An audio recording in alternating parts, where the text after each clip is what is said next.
बिस्मिल्लाहिर्रहमानिर्रहीम, अस्सलाम वालेकुम नादरीन। आप यूट्यूब चैनल देख रहे हैं, मैं इमरान खान। पहले एक वाकया छोटा सा, आज फिर ट्विटर पे हम लोग टॉप ट्रेंड बने हुए हैं और रीज़न उसका ये है, बहुत सारे लोग जो हैं वो तारीफ़ कर रहे हैं, मेरे ख्याल में वो भी भेजा है, बहुत सारे लोग तनकीद कर रहे हैं, वो भी मेरे ख्याल में गैर ज़रूरी है।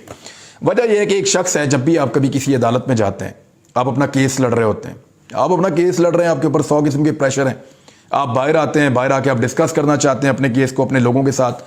आज में जज साहब ने कहा भी ये था। तो जब हम बाहर आते हैं, एक आदमी माइक पकड़ के सीधा मुंह के अंदर घुसेड़ देता है और साथ ऐसे अपना वो कैमरा उठा के यूं सामने रख लेता है, यूं माइक और यूं कैमरा। अब बंदा क्या करे, और ना सलाम ना दुआ ना कोई बात पूछता है, ना वो इजाजत मांगता है, सीधा माइक आपके मुंह के अंदर और फिर अजीबो गरीब इर्रेलेवेंट क्वेश्चंस करता है। आपने कितने प्रोग्राम किए, उसके बारे में, लापता अफराद के बारे में। वो भाई बेशुमार किए हूं, अब यहां थोड़ी अदालत के अंदर याद है मुझे। नहीं, आप ये बताएं, लापता अफराद के नाम बताएं मुझे एक एक करके। ओ भाई किधर से बताएं अभी इस वक्त नाम, अपने केस की बड़ी हुई है। फराह खान कौन है, आप उसको कैसे जान, यार मैं क्या, यानी अजीबो गरीब चीजें मेरे बारे में, अजीब अजीब प्रोपेगेंडे रोजाना होते हैं, उसको हम बर्दाश्त करते हैं और लगातार बर्दाश्त करते चले जा रहे हैं। किसी ने कहा जी मेरी कोई बहन है जो दाइश के साथ चली गई है, और भाई हम 5 भाई हैं, मेरी बहन ही कोई नहीं है। किसी ने कहा जी मेरी फर्क होगी कि कोई बहन है, वो मेरी बीवी है।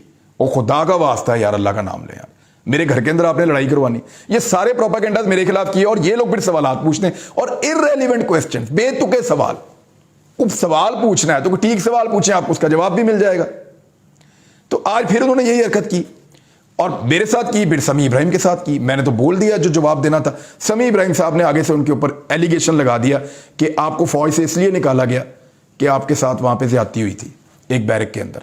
अच्छा, मैं समझा मजाक कर रहे हैं, मैं सीरियसली समझा मजाक कर रहे हैं, और हमने उनके साथ वैसे ही मजाक किया जैसे वो रोजाना सबकी किट लगाते हैं, ऐसे ही हमने उनकी किट लगा दी। जैसे वो सबको गुस्सा दिलाते हैं, ऐसे हमने उनको गुस्सा दिला दिया। जैसे वो सबका रोजाना मजाक उड़ाते हैं, वैसे ही हमने उनका मजाक उड़ा दिया इस मामले के ऊपर। और it was not a serious thing, बिल्कुल एक जोक था जिसके ऊपर समी इब्राहिम साहब हंसा रहे थे, हम सारे हंस रहे थे। और मैं ये कह रहा था कि ये समी इब्राहिम साहब का इल्जाम है, लेकिन आप इसको डिनाई करते हैं, इतनी बात है। हम ये बात कर रहे थे और इस बात के ऊपर वो शख्स बहुत गुस्से में आ गए और मैंने वहां पे सबको ये कहा, और वो आपको क्लिप नहीं लोग दिखाएंगे, बहुत सारे क्लिप वहां बने थे, ये खुद वहां पे रिकॉर्डिंग कर रहा था। अब ये चीजें हैं जिनको ये खुद ही अपलोड करवा दी, सारे सोशल मीडिया पर डलवा दिया और डलवा के हमारे खिलाफ प्रोपेगेंडा कर रहे कि ओ भाई रेहाम खान की किताब के ऊपर आप लोग बगले में जाते रहे, किसी ने उसकी मजम्मत की? जो कादर पटेल मुराद सईद को कहते रहे उसकी किसी ने मजम्मत की? जो जावेद लतीफ ने मुराद सईद को कहा उसकी किसी ने मजम्मत की? जो खातूने अव्वल के बारे में बातें की गई उसके ऊपर किसी ने मजम्मत की? तो आज एक मजाक किया समी इब्राहिम ने और हमने उस आदमी की किट लगाई जो रोजाना किसी ना किसी का मजाक उड़ाता है, उस आदमी के साथ जोक किया जो रोजाना किसी ना किसी का जोक बनाता है। तो इसके ऊपर सबको तकलीफ हो गई और मेरे फरिश्तों को भी नहीं पता था इसको ऐसे कोई लोग ऑन एयर कर देंगे। इन्होंने खुद ही वो क्लिप काटे और काट के अपनी मर्जी के हिस्से निकाल के उसको बाद में चढ़ा दिया। वो नहीं बताया जब मैं मना कर रहा था कि यार इसका ब्लड प्रेशर हाई हो गया, खुदा ना खास्ता इसको कुछ हो जाएगा, ना करो, ये मजाक बंद करो। अब मैंने इसको मजाक वहां पे खड़े होकर करार दिया था और मैंने कहा था ये मजाक है और ये नहीं होना चाहिए। मैंने खड़े होकर 2 मरतबा कहा था उन्हीं सारे कैमरों के अंदर देख के जो ये खुद चला रहा था। लेकिन अजीब आदमी है, अपनी चीजों को खुद ही वायरल कर रहा है। अच्छा, मैं इसको पहले मजाक समझ रहा था, मुझे 10 बंदों ने उसकी स्टोरी भेज दी है। लोग कहते हैं इसको ड्रम आउट किया गया था फौज में से, और ये वाकई फौज में था।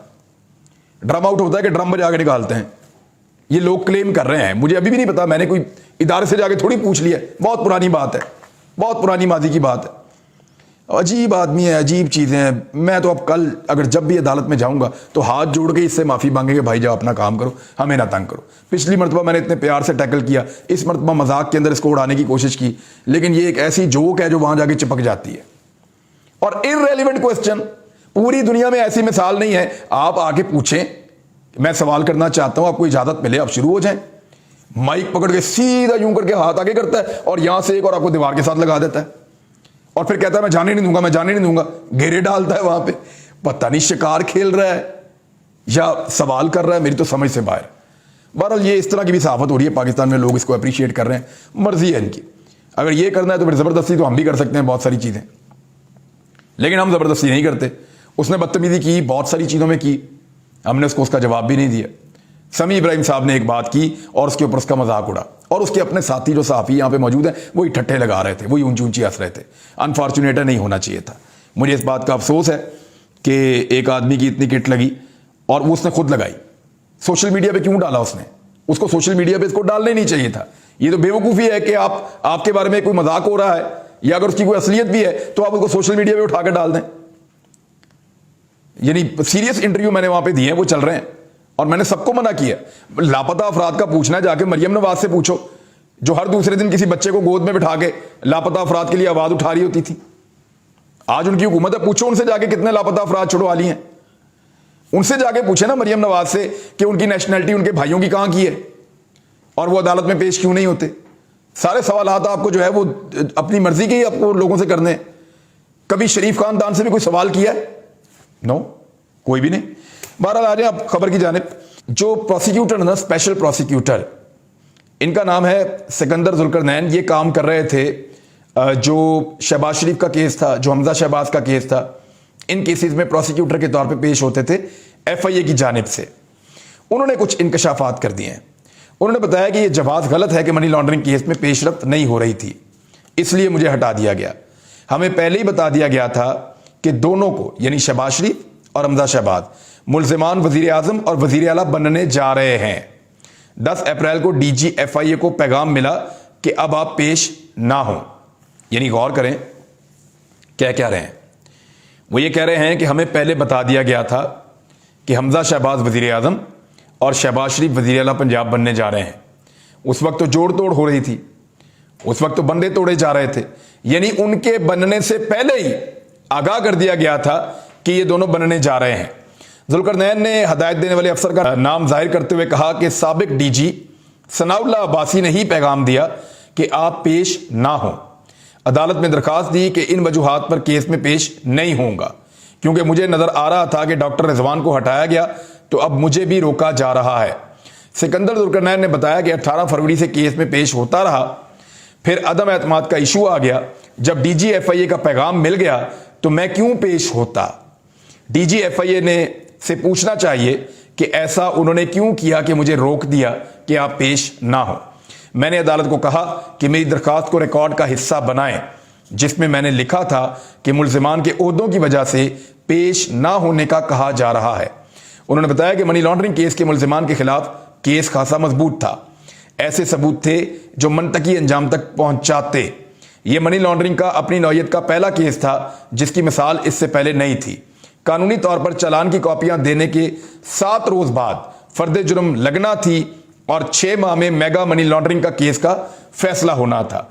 मरहूम डॉक्टर रिजवान का उन्होंने बताया कि बड़ी मेहनत उन्होंने की थी, लेकिन उनको रास्ते से हटा दिया गया और बाद में दबाव की वजह से बर्दाश्त ना करने पर उनका इंतकाल हो गया।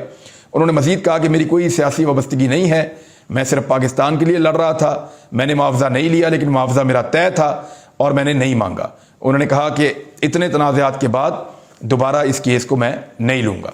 तो अब उन्होंने एक चीज़ क्लियर कर दी कि जब शहबाज शरीफ साहब की हुकूमत आनी थी, हमजा शहबाज की हुकूमत आनी थी पंजाब में, उससे पहले उनको बता दिया गया था कि ये क्योंकि वज़ीर आज़म और वज़ीर आला बनने जा रहे हैं, लिहाजा आप पेश ना हो। और फिर उन्होंने इस चीज़ को अदालती रिकॉर्ड का हिस्सा बनाया और अदालती रिकॉर्ड का हिस्सा बनाकर निकल गए। दूसरा, उन्होंने कहा कि केस अपनी नौयत का इंतहाई मजबूत और शानदार केस था, इसमें सज़ा हो सकती थी, इसके अंदर कोई कमी मौजूद नहीं थी। मेरी थोड़ा अर्सा पहले इन्हीं साहब से मुलाकात हुई थी, सिकंदर जुल्करनैन साहब से। तो इन्होंने मुझे फरमाया था, मुझे भी इन्होंने बताया था कि एग्जैक्टली यही चीज़ें इन्होंने मेरे साथ शेयर की थी और उस वक्त ये ऑफ द रिकॉर्ड बता रहे थे। अब इन्होंने क्योंकि ऑन द रिकॉर्ड बता दी हैं तो इसलिए मैं आपको बता देता हूँ।